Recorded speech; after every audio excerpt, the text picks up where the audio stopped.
think, if anything, I probably am a little bit of an impractical dreamer. You know, be really unrealistic about your dreams, and just be really realistic about your path.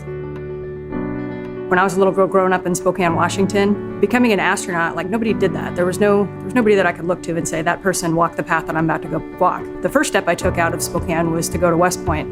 That was a huge leap out of my comfort zone. As I was flying across the country for the first time ever going to New York City, I remember thinking, like, if I had the opportunity to get off this plane and not do this, I probably would have taken it. But you push through that.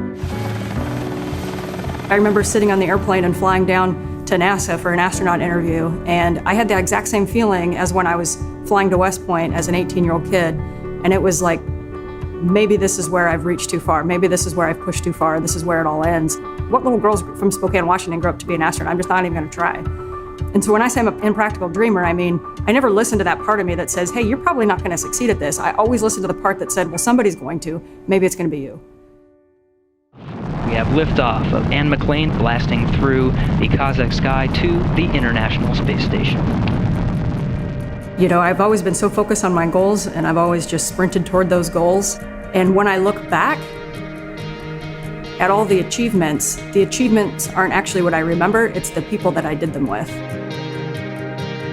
The person that wins the rugby match is the one that, despite all of those hits, despite all of the contact, actually thinks 10 steps ahead, thinks 5 steps ahead as a team, and it's a strategy game.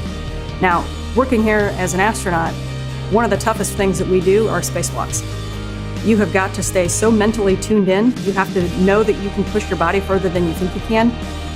And I'm holding on to a handrail on the International Space Station, and I'm looking out at the vastness of space, and I looked back and I felt like this was my planet. I was attached to it through gravity, and I felt a closeness to the Earth, and I also realized how much more we have to explore. We haven't even started yet. Our destiny is always to go and see what's further and what's next.